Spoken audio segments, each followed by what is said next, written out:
Move on. Let's move on to very exciting fight in the welterweight division. Ian Machado Garry, round 1 TKO over Daniel D-Rod Rodriguez. Oh my goodness. The official time, let me pull it up real quick. 2:57 of round number 1. Oh, Ireland, Ireland. Let's go. Right. Omar Let's is referencing go. His Fucking McGregor feature. shamrock and shit. Let's go. Mark, give us your know if that's take what of the that is. first round finish for Ian Garry over the very talented welterweight in Daniel Rodriguez. Who wants to hate on Ian Garry now?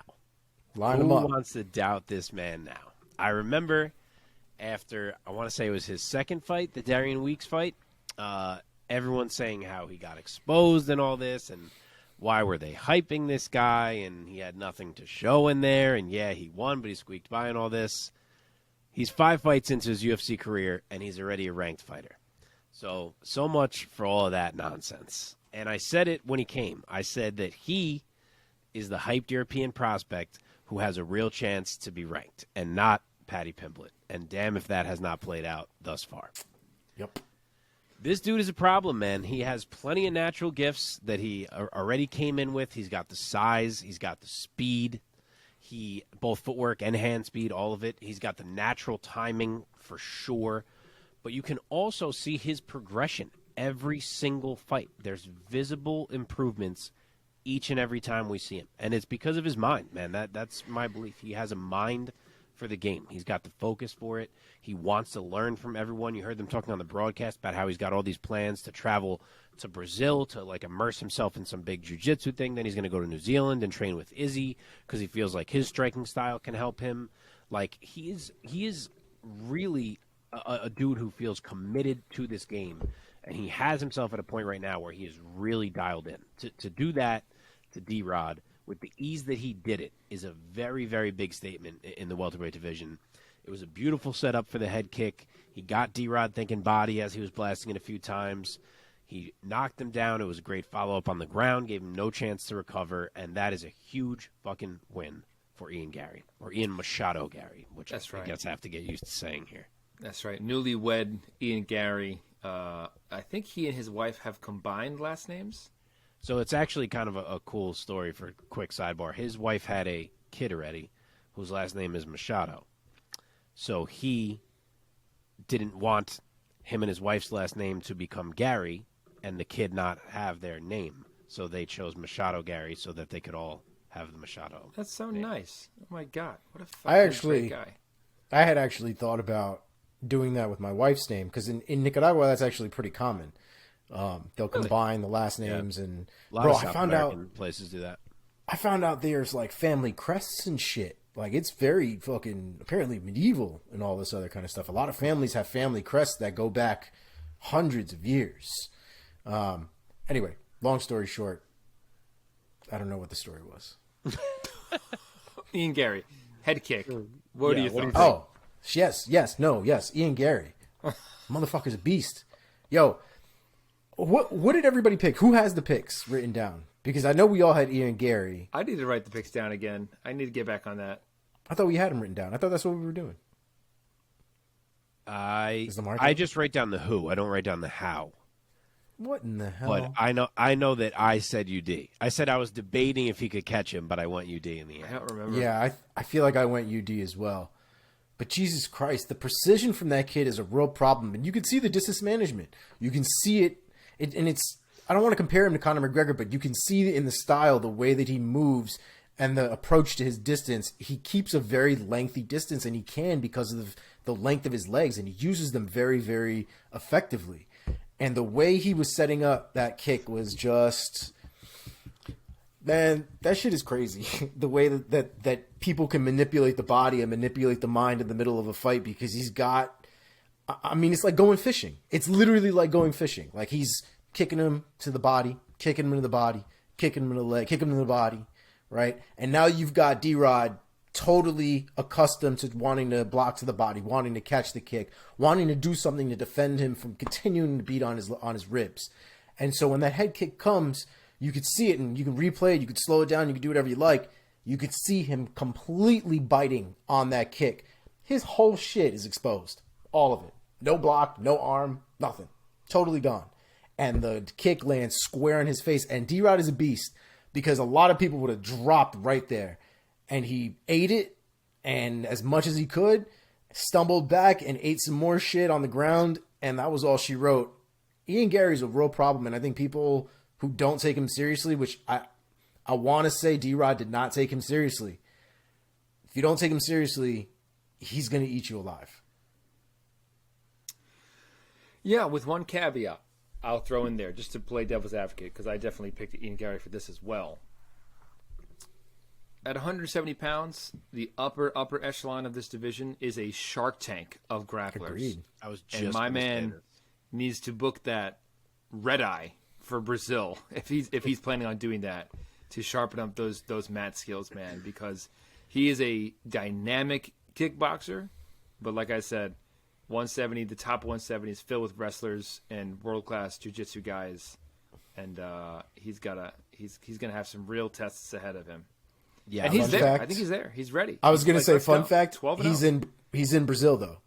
He literally went to Or no. Brazil Isn't his after his wife fight. Brazilian? yes. Yep, he went down there to meet her side of the family for the first time. So he'll be in Brazil for quite some time. Who knows what he does down there with his time? That's awesome. Yeah, supposedly he had these big plans of training with these different jiu-jitsu beasts, so I bet. that's a good thing. Isn't his wife like a famous Brazilian lady? That I have don't no know. idea. I couldn't tell you. But I was about to make a similar point, which is that as much as we are hyping up Ian Garry here, and deservedly so, he has not fought anything resembling a wrestler or grappler in his career yet. Other than, I guess, Darian Weeks is a wrestler, but he is a significantly lower level of a wrestler than the guys we are going to be seeing coming up 100%. here. So there are certainly questions that are still to be answered that we haven't even really seen asked yet of Ian Garry. Okay. Like it. Speaking of these other potential future opponents for Ian Garry, let's talk about who his next opponent could perhaps be. The former Cage Warriors welterweight champ Ian Garry, now 5-0 in the UFC. Of course, still undefeated, now 12-0 as a pro. Omar, talk to me about who is next for the future Ian Garry at welterweight, in your opinion. We should make a little caveat here, just going forward, that apparently him and Vicente Luque will probably never fight. Seems like they're really close boys. Oh, really? Apparently. I found that out myself recently during one of his interviews with Ariel. So that apparently is not going to happen maybe ever. So I would just throw that into people's consideration. Does that apply to Gilbert Burns then as well, I guess? Because they all train in the same place. I don't know. Maybe that question hasn't come up because Gilbert is so high up in the rankings. But I bet maybe, it does. Because, yeah, they all train together regularly, those three. Yeah. It might be a thing going forward. Who knows? But Gilbert Burns is also, I don't want to say the end of his career, but he's at a very different point in his career. So it might not affect it as much as a Vicente Luque at this point would. Because I think Vicente Luque, is, fair. while not an up-and-comer, is still trying to get his real crack at the top, so to say. Yep. But the call off in Neil Magny, I think, I don't hate it. I really don't hate it. I think there are some valid points there. I think Neil Magny separates the boys from the contenders. And Neil Magny is, and to take Ian Garry's specific words, Neil Magny is good everywhere, but he's not necessarily great everywhere. But the reality is, if you're not better than him, then you don't really deserve to be at the top of the division. Yeah. And I think Ian Garry has a lot of the skills to beat Neil Magny. Neil Magny's a dog, though. And Neil Magny is probably going to look to take this fight to the ground. And I think we're going to see at least a shade of what Ian Garry has to offer on the ground, whether he's a guy who's on his back, holds guard, you know what I mean, not really trying to do much. Maybe he tries to stand up. Or maybe Ian Garry's got a ground game that we don't know about and he starts pulling shit. So maybe we'll see it in this fight. I'm excited for it. Yeah, in terms of grappling, maybe Magny presents as something of a litmus test for Ian Garry. Mark, what about you? What do you think? Who's next for Garry if you had your druthers? I'm fine with the Magny call-out as well. I mean, it would require Magny to beat Phil Rowe next month. If Magny doesn't win that fight, I don't think it makes much sense. So Magny would certainly have to come through in that regard for that fight to be booked. I will throw out granted, it's going away from him needing to fight a grappler, as we just said. If Stephen Thompson beats Michel Pereira, how fucking fun would Ian Garry and Stephen Thompson be? Just Yeah, man. as a fan. But I do feel like we need to see him against some type of wrestler, grappler. So I'll say Neil Magny is probably what makes sense. But what if, like, skill for skill, Stephen Thompson, like, pieces him up? I just don't. I don't see. Wonder Boy is just, like, the experience.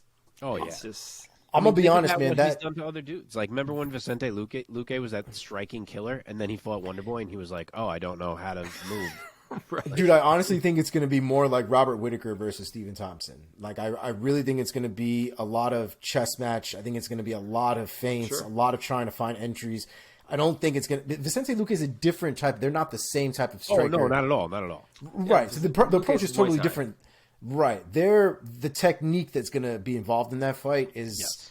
probably not going to allow for the barn burner that I think a lot of people expect it to be.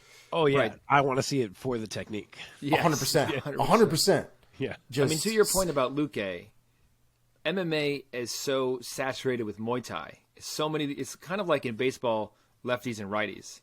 So many right-handed batters are not used to batting against a left-handed pitcher. They're just that there are so fewer lefties. So my shitty analogy is that MMA is so saturated with Muay Thai, and then you get a random karate expert in Wonderboy Thompson, and it makes a guy like a Vicente Luque, who's a Muay Thai striker, feel like he's a fish out of water. yeah. Okay, And let's I move think on from that.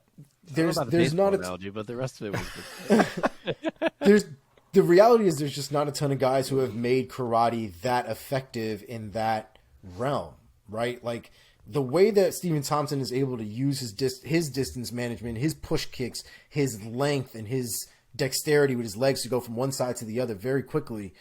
You're not going to see that on the regular in MMA. A lot of these guys don't have the time to learn that shit from scratch. Stephen Thompson came in with a very different base, and the fact that he's got his wrestling to where it is a super big testament to his ability to be an athlete, because that's not simple and it's not easy to do. And he's fantastic. He's one of the best in the welterweight division. I think he's going to stay one of the best until he retires. Quick update: the Heat won Game 1 against the Celtics. I just saw that too. Jimmy Let's Butler. go sports, baby. Jimmy Butler dropped 35 points. Pretty good. He's not bad at basketball. He's the man. Let's talk about he's literally real my favorite basketball player. He's so good. Daniel Rodriguez, very talented striker in his own right, now has dropped 2 in a row against Neil Magny and now Ian Garry. Mark, matchmaker hat back on for Daniel Rodriguez. Go. I will throw out 2 choices. One of them is that if Randy Brown can beat Wellington Turman, I would love to see D-Rod and Randy Brown. Yes. The other option is justice for my man, Li Jing Liang. Run it back. Let's go. Run it back. Let's go. Okay, Omar. Do you want that? You just want that, don't you? He just wants to say it. Justice from my man, Okay. Li Jingliang. All right. Okay.